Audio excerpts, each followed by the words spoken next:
اور اسے MQM MNA کا ٹکٹ دے دیتی ہے۔ اب آپ سوچئے MQM کے MNA کا ٹکٹ اسے دیا جاتا ہے۔ این موقع پر MQM الیکشن کے بائیکاٹ کا اعلان کر دیتی ہے اور MNA کا وہ الیکشن نہیں لڑ پاتے۔ سنیے گا، کہانی میں بڑا دلچسپ موڑ ہے، لیکن آپ کو معلوم ہے اس الیکشن سے پہلے ہی وہ شخص دوبارہ گرفتار ہو گیا ہوتا ہے۔ جی ہاں، میرپور خاص میں ایک دوہرے قتل کا کیس چل رہا ہوتا ہے، جس میں MQM کے آپریشن شروع ہوتے ہی 92 کا، اور ابھی الیکشن نہیں ہوئے ہوتے، اس میں MQM کے کئی اہم رہنماؤں کو نامزد کیا جاتا ہے۔ اس میں اس وقت MQM کے MPA فقیر محمد صاحب، اس میں اس وقت MQM کے MNA اس علاقے کے انیس ایڈوکیٹ شامل ہوتے ہیں، اور اس شخص کو بھی، اس MQM کے کارکن کو بھی اسی مقدمے میں داخل کر دیا تھا۔ ابھی تک آپ کو نام معلوم ہو رہا ہے کون ہے؟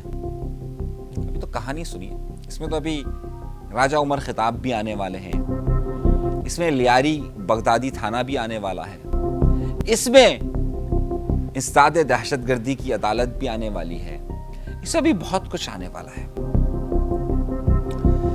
اب پولیس پھر چھاپے مارتی ہے ان کے لیے، پھر اور مقدمہ کہاں کا ہوتا ہے؟ سکھر جیل میں منتقل کیا جاتا ہے۔ ان کی رہائش میرپور خاص، مقدمہ سکھر جیل کا، پھر گرفتاری ہو جاتی ہے۔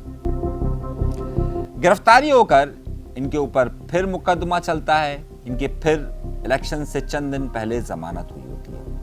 اب الیکشن والے دن ظاہر MQM نے بائیکاٹ کیا ہوتا ہے، ان کو MNA کا ٹکٹ دیا ہوتا ہے، یہ الیکشن نہیں لڑ پاتے تو ظاہر MNA نہیں ہوئے۔ اگلے دن MQM صوبائی اسمبلی کے الیکشن کا اعلان کرتی ہے اور صوبائی الیکشن میں MQM وہ سیٹ جیت جاتی ہے۔ لیکن ان کی مشکل آسان نہیں ہوئی ہوتی، کیونکہ نہ یہ MPA بن پاتے ہیں نہ MNA بن پاتے ہیں، مشکل تو بڑھ جاتی اور کیسز پہ کیسز لگے ہوئے ہوتے ہیں۔ اب معاملہ یہ ہوتا ہے کہ بینظیر بھٹو صاحبہ کی حکومت آتی ہے، اور اب وہ انسداد دہشت گردی کا ایکٹ قائم کرتی ہے، اور اسی کے تحت انسداد دہشت گردی کی عدالت قائم ہوتی ہے، اور ان کا مقدمہ حیدرآباد کی اسپیشل انسداد دہشت گردی کی عدالت میں چلا جاتا ہے۔ اور ہر پیر والے دن، یعنی کہ اسپیڈی ٹرائل کا کیس ہوتا ہے، اور ہر پیر کو انہیں اس مقدمے میں جانا لازمی ہوتا ہے۔ پھر یہ مقدمہ حیدرآباد جیل میں شفٹ ہو جاتا ہے، اور پھر وہاں مقدمات کا سلسلہ شروع ہو جاتا ہے۔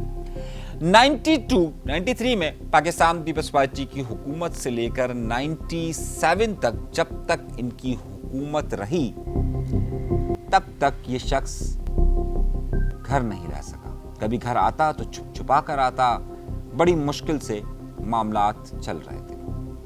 ایسے میں نواز شریف صاحب کی، بینظیر بھٹو صاحبہ کی حکومت جاتی ہے، آپریشن کا خاتمہ ہوتا ہے، نواز شریف صاحب کی حکومت آتی ہے، اور MQM حکومت کا حصہ بنتی ہے۔ لیکن یہ پھر MNA کا ٹکٹ سے وہاں الیکشن لڑتے ہیں اور 4000 ووٹ سے ہار جاتے ہیں، اور یہ MNA نہیں بن پاتے۔ سوچ رہے ہوتے ہیں چلیے کم از کم اب MQM حکومت میں تو ہے، تو اب تو گرفتاریاں نہیں ہوں گی، اب ہم گھر رہ سکیں گے۔ سال بھر گزرتا ہے، حکیم سعید کیس ہوتا ہے، اور انہیں میرپور خاص سے گرفتار کر لیا جاتا ہے۔ 4 دن انہیں میرپور خاص کے تھانے کے اندر ایک بند کمرے کے اندر انتہائی برے حال میں رکھا جاتا ہے۔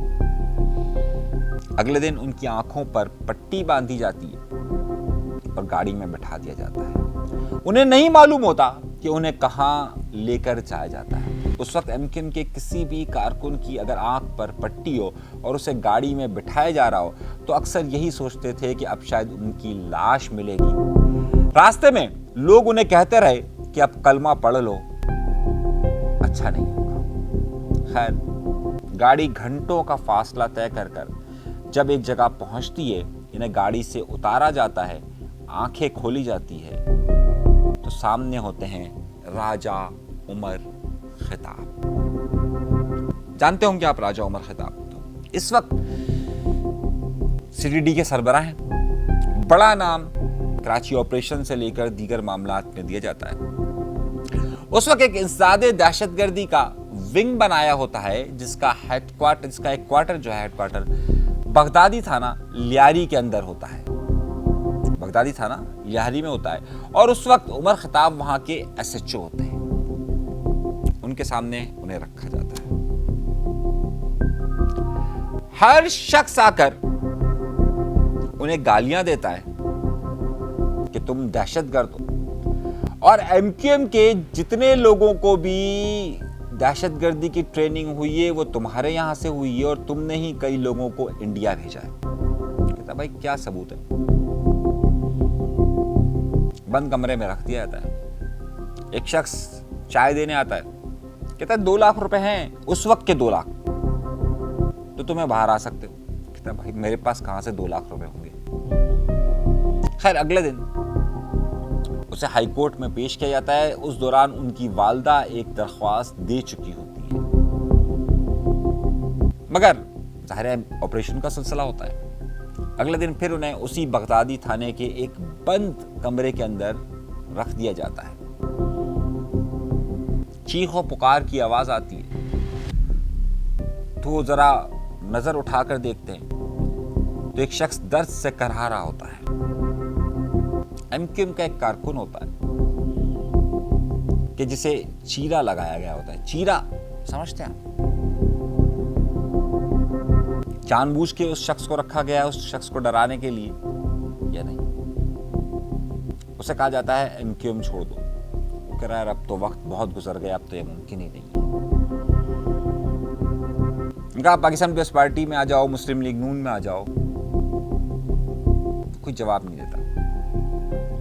اگلے رات کو پھر کچھ افسران آتے ہیں، اسے ماں بہن کی گالیاں دیتے ہیں، گریبان پکڑتے ہیں، اور پھر اس سے پوچھ گچھ شروع ہوتی ہے۔ کہتا بھائی میں ایک پڑھا لکھا آدمی ہوں، میں نے ماسٹرز کیا ہوا ہے، میں ایم این اے کے لیے الیکشن لڑ چکا ہوں، میرا تعلق ایک کاروباری خاندان سے ہے، میں اچھا خاصا پڑھا لکھا شخص ہوں، میں کسی طرح کی کسی کارروائی میں ملوث نہیں ہوں، نہ میں کبھی رہا ہوں، نہ میرے خلاف کبھی کسی طرح کی کوئی ایف آئی آرز رہی ہے۔ میں ایم کیو ایم کا زونل ہیڈ رہا ہوں جس کے انڈر میں 56 یونٹ آتے ہیں، لیکن میرا کوئی اس طرح کا بیک گراؤنڈ موجود نہیں ہے۔ تو کہتے نہیں تم تو ہوئی دہشت گرد۔